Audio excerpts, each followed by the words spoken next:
TV News at 1. You're with me, Edna Kaindi, and my voicing interpreter, Irene Chebiwot. Let's focus on our news. President William Ruto has challenged leaders to engage in peaceful and constructive politics, noting that the time for competitive politics was over. The president was speaking in Lamu County, where he started his 5-day working tour of coastal province by inspecting development projects in Lamu and Tana River counties. In Lamu, the president officially opened County Commissioner's office in Mokowe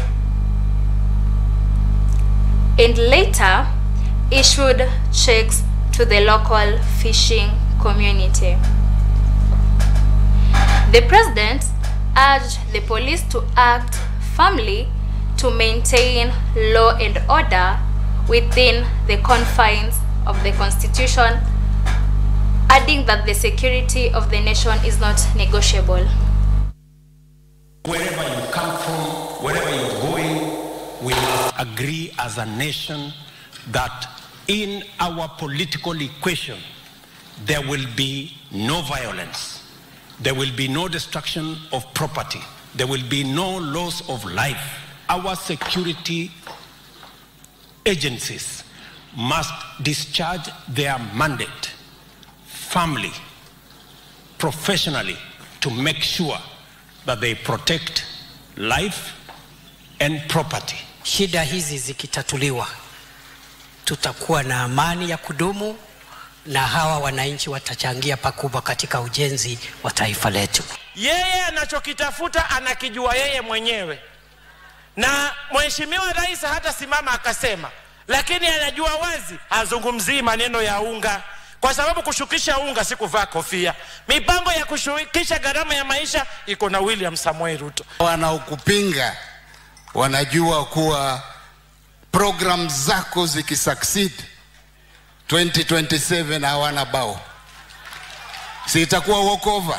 Sisi tunakuunga mkono ili kuhakikisha unatekeleza agenda ya maendeleo ya Kenya. Mimi naona itakuwa ni legacy that you will leave behind, that you are able to empower counties kuweza kuyafanya haya yote.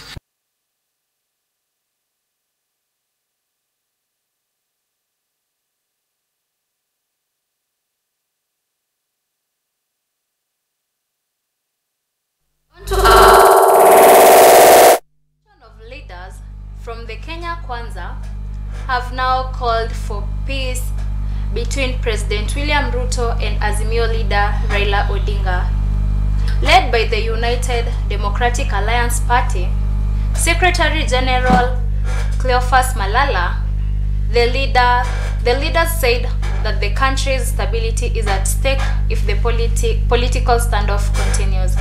This comes as a section of Azimio leaders led by the ODM Party Secretary General Edwin Sifuna dismissed the idea of a political handshake, but are pushing for the Kenya Kwanza administration to address pressing issues affecting Kenyans, more so the high cost of living.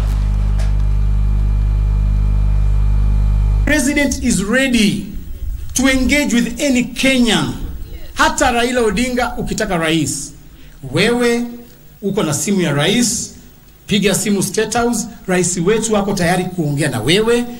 For as long as tusiharibu Kenya, tusichome mali ya watu, watoto wetu wasikufe. You don't need to call Raila. You don't need to talk to him. About what? The problem right now is not about who's not talking to who, but who's not listening to who. That is the problem in this country. We are saying for us, you don't have to talk to us. You don't have to talk to Raila. Just listen to the people. Just reduce the price of unga like the people are telling you. Repeal the Finance Act. Hii maandamano ambayo inapangwa na hao watu wa opposition sio ya kweli. Ni vizuri pia kusema ya kwamba wanatumia silaha vile ulisikia polisi wakisema. Na tumeona si siri, hata nyinyi wanahabari mlikava. Kijana mmoja hapa Karen ambaye ni wa former president ako na zaidi ya bunduki 100 kwa nyumba.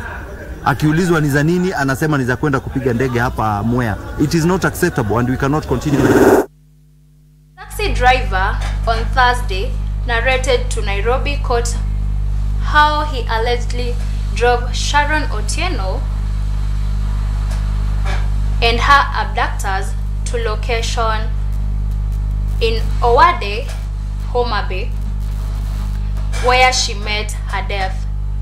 Jackson Otieno Gombe was initially under witness protection, was testifying against Governor Okoth Obado and others charged with murder of the university student and her unborn baby. Gombe told the court on the fateful day he was driving a taxi owned by one of the accused person's wife. The woman, he said, goes by the name Olivia. Former Migori boss Okoth Obado, Kaspal Obiero, and Michael Oyamo are charged with killing Sharon Otieno and her unborn baby in 2018. Nikaambiwa niseme light na za gari light, niseme the light za gari. The headlamps. Sita ukiza ndani ama hatukuwakiza taa ndani. Tota ipi? Taa za gari za mbele ama ukizima zote zinasimika nyuma wa mbele. Okay. Nitoa lock na wakaingia. Na nikaona wako watatu. Nikauliza na wapi msichana? Na wakaniambia huyo tumemwacha kwao. Baadaye wakaniambia twende Migori. Nikarudi.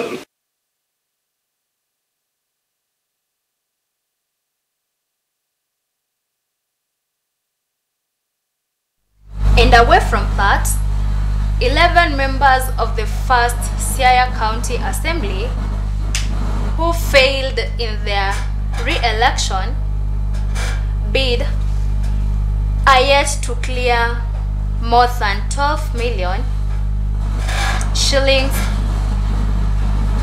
which was advanced to them as a Carlos and Ethics of Anti-Corruption Commission has revealed. According to the commission, staff at county executive further owe the government a total of 61,886,378 shillings as unsurrendered for a period dating back to the financial year 2019-2020. The EACC says that the county government employees owe the government a whopping Kenya shillings 36,435,257 as unaccounted for in the just concluded 2022-2023 financial year, while in the previous year 2021-2022 the amount stood at 2,807,126 shillings. Siaya is one of the 6 counties that have been selected as pilots to establish corruption prevention committees, and so the guidelines help them to operationalize, to begin to actually put it in place. So we've had very important discussions over these 2 documents.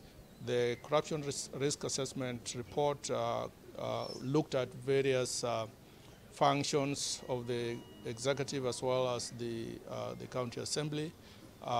Basically, what that assessment did was to do an in-depth review of the systems, processes, and procedures to be able to identify possible weaknesses or loopholes that may give rise to corrupt practices or unethical conduct. But the assessment also looked and acknowledged areas of improvement, areas of strength in those systems, processes, and procedures. I would like to emphasize that the corruption risk assessment is not an investigation. It's not even an audit.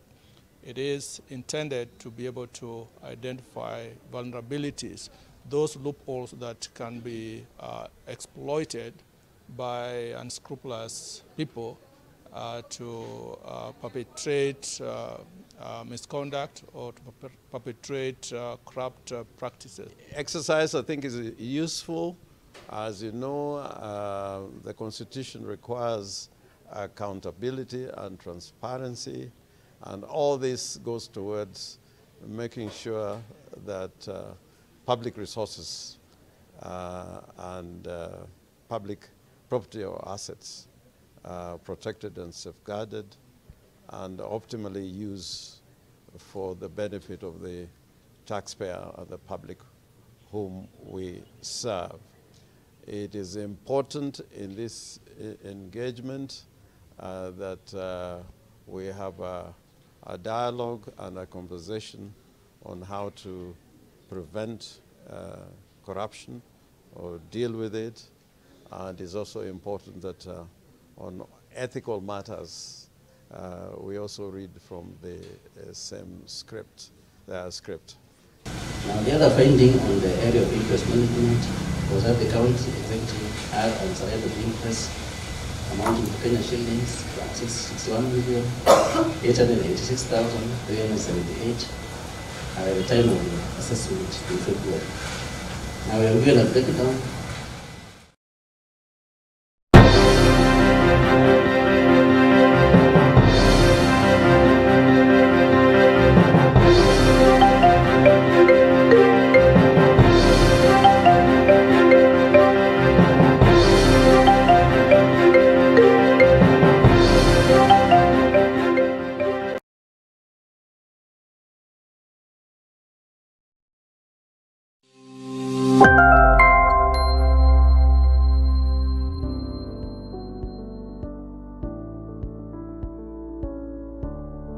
When I was doing the sprints and talking to people who have encountered the app during the pro bono period, I came across an interpreter who told me she helped a deaf person who had gone to the delivery.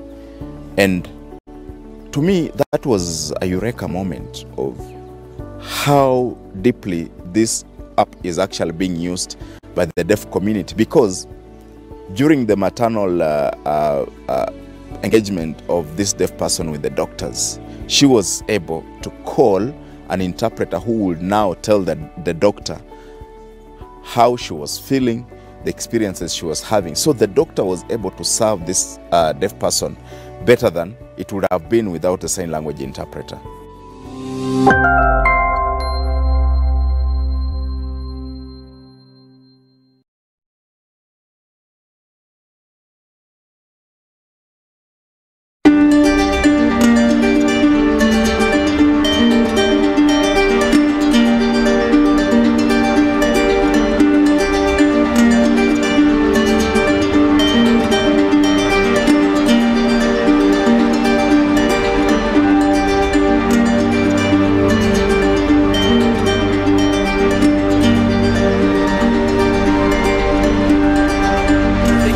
Money service imefika. Vuma ni wallet yako ya kurahisisha. Download Vuma app just like that. Ama join ukidial *844 #8. Kutop up ni Visa au Mastercard. Pesa Vuma to Vuma ni free kutuma. Yo yo.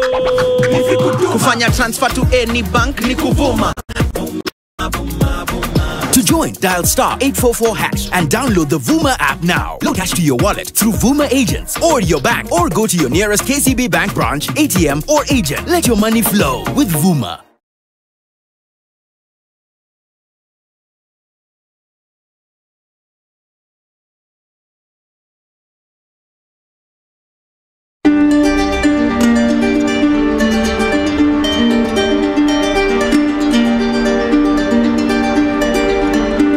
The new mobile money service imefika. Vuma ni wallet yako ya kurahisisha. Sort mother na mzae na Vuma. Vuma, Vuma, Vuma. buy airtime kwa kila network for free. Hakuna interruptions ukibonga na msupa. Credo itaishaje na unaweza ukavuma. So bill zako na the Vuma pay bill. To join, dial *844# and download the Vuma app now. Load cash to your wallet through Vuma agents or your bank, or go to your nearest KCB bank branch, ATM or agent. Let your money flow with Vuma.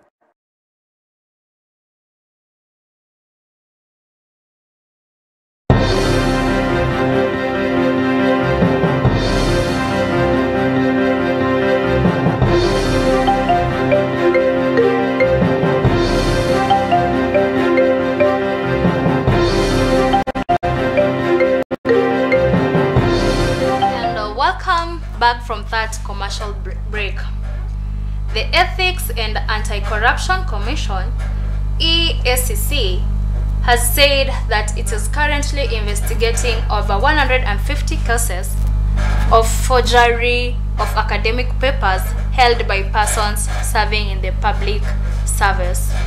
According to EACC Deputy CEO Abdi Mohamud, who appeared before the National Assembly's Constitutional Implementation Oversight Committee, 13 cases are pending before courts.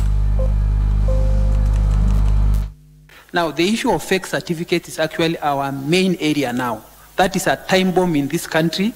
There are so many fake documents. We are investigating people who have worked for even 8 years with fake documents.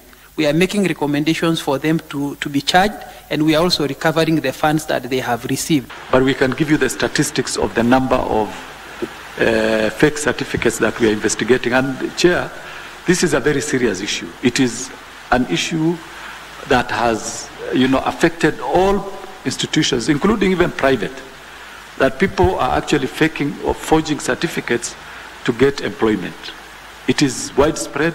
There is no sector which has been spared, and we can provide the statistics. We've seen a lot of cases politically being withdrawn, but is it necessary really to investigate somebody if the commission already knows there is nothing? We assess the evidence in our file. They are watertight. That is our view. As to the withdrawal, that is not our responsibility.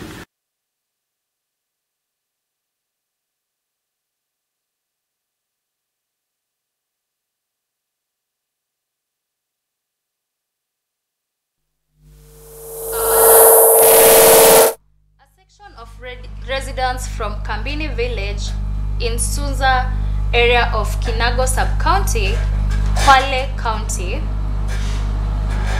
are protesting the delayed compensation process after they gave out their land to pave way for the construction of the multi-billion Dongokundu Road.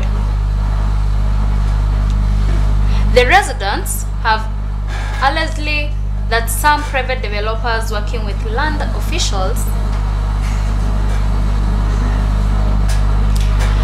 have conspired to defraud them of their lands to receive the compensation.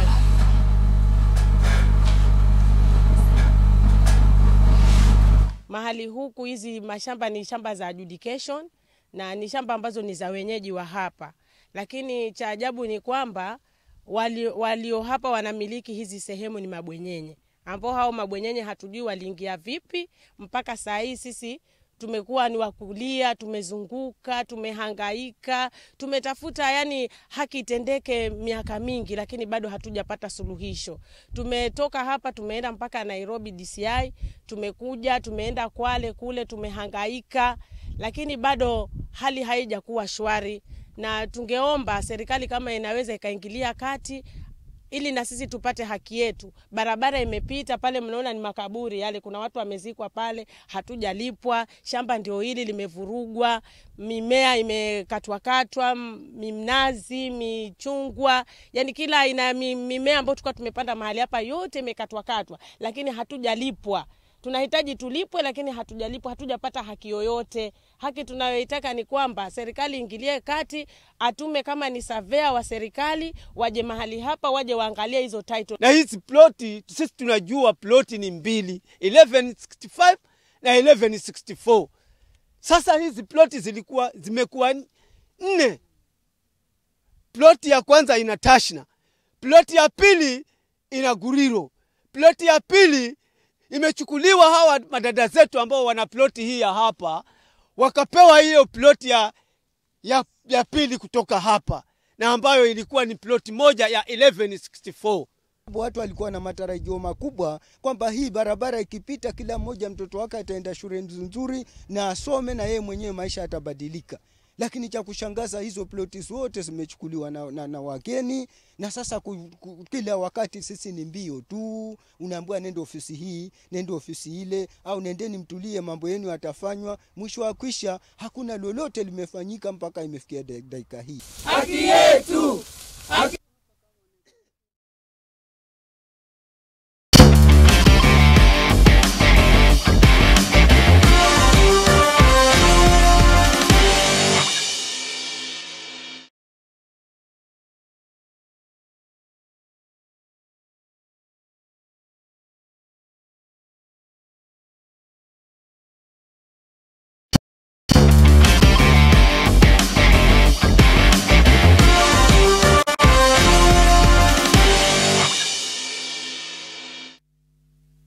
And welcome to Science TV. You're with me, Ben Werangai, and my voicing interpreter, Irene Chebiwot. Let's focus on our sports news. Sports Cabinet Secretary Ababu Namwamba has emphasized the government's commitment to support the Kenyan teams as they prepare for the Paris 2024 Olympics. The CS was speaking when he led a host of Kenyan sports personalities and legends in celebrating the country's previous Olympic achievements. National Olympic Committee of Kenya President Paul Chergat also said they are determined to give maximum opportunities to all sportsmen to qualify.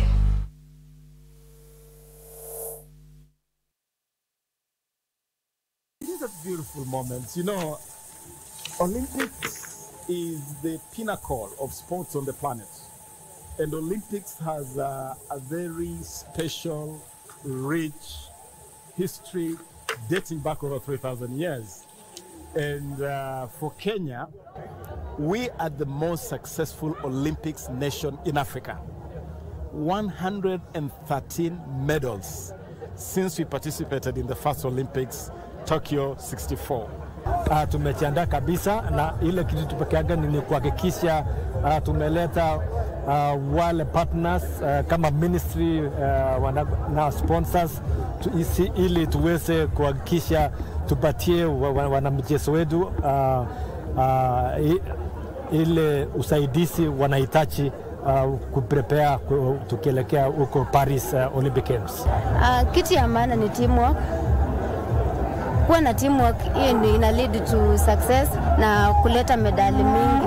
So tukikaa pamoja na kusaidiana na kutia moyo kila mmoja ni kitu ya maana yenye itasaidia kila mtu kwenda kung'ang'ania kuleta medali. Nimependezwa na kuja kusikia ile mikakati imepangwa na NOC, National Olympic Committee, wameweka mbele, na pia serikali pia imefurahia kumsikia minister bila anazungumza kuhusu mipango yao.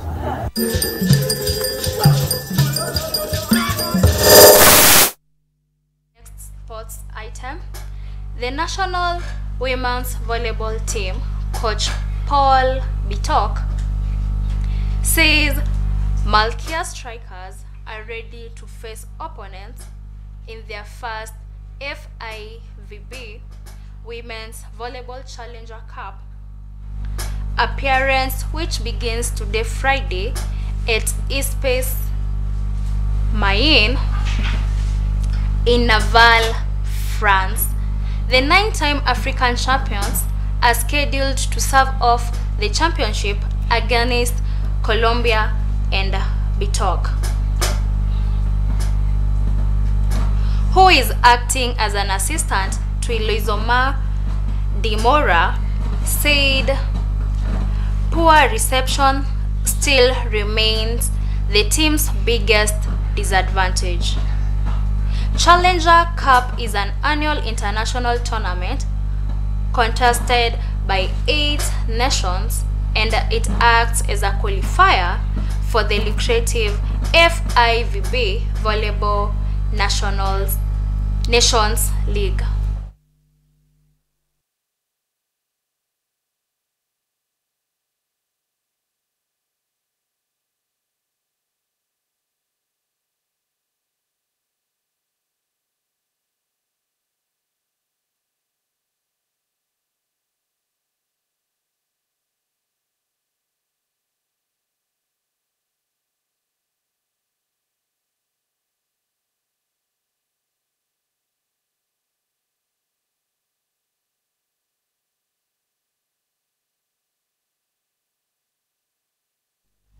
That's all we had for you for sports news.